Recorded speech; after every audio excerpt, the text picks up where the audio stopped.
This is an initiative that aims at providing quality care for dogs that are sidelined in certain areas and to raise funds to renovate and build a new animal care facility in Daveyton. These are set up to help the elders around the area who can't afford to take better care of their furry friends. And because they love them, they're going to have to really do more to make sure that their little doggies are loved and cared for. Well, for more on the project, we're joined by Cheryl Gaw, who is the president of Pug Rescue South Africa. Cheryl, it's great to have you on the show. Thank you so much for coming. Thank you for having me. I want to talk about what Pug does and what Thanda Inja does.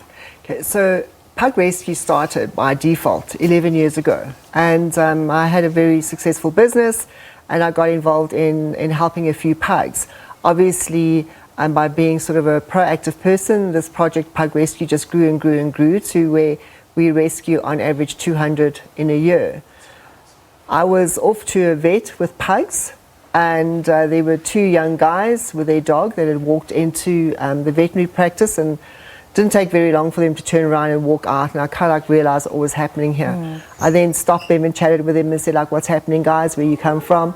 And they said they had just walked all the way from Daveyton, which was at least about 15 kilometers that they'd walked with flip-flops, looking for help for their animal, and they didn't have the funds to be able to pay for commercial veterinary care. And that is how the Thanda Inja project came about. Sure. What are some of the serious issues that dogs or pets sort of face in these marginalized communities where access to healthcare for their furry friends is not easily accessible? Absolutely. And what we don't understand is, while we live in the suburbs and we have our own, one or two vehicles available to us, if my dog or cat gets sick, I'm able to get into my car and go off to the vet, and I'm able to pay the commercial veterinary fees and come home, or my animal gets admitted to hospital. What I realized, and it was a serious aha moment for me, is when we started getting involved in Daveyton, is that first of all, there are no veterinary practices in townships. There just aren't, not that I'm aware of in any case. And then the fact that there are no vets, then your dog or your cat gets sick, you don't have transport to get the animal to the vet because the taxi services won't allow the animals in the taxi. So you basically now, you're in an area like Daveyton, and you've got a sick animal, and you literally have nowhere to turn. You don't have a vet available on tap, you don't have transport, and you also can't afford private veterinary care because we focus on the informal settlements in Daveyton. So what the Thanda Inja project does is, the Thanda Inja project is really not animal welfare. The animal welfare comes secondary. It is, Thanda Inja is about taking veterinary care, good quality veterinary care, into communities in need. And what's been the response from the community of Daveyton? You have absolutely no idea the response. It is like, this journey's been going for 6 years. It started off really, really small, where this young gentleman who had his dog at the vet and couldn't afford veterinary care.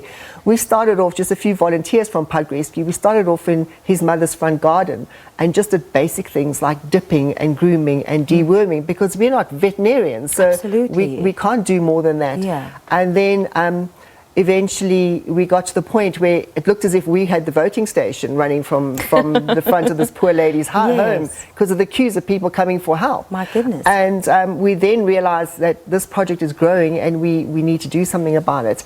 And then 5 years ago, I started getting into discussion with the Gauteng Department of Agriculture and Rural Development, and started getting the state vets on board and a private practice veterinarian on board to legally take veterinary care out into the community. Because you have to be registered as a mobile facility. Absolutely. And obviously then it just got more and more and more and more people were coming out and looking for help for their animals. And we get requests continuously to come out into a larger geographical area to help.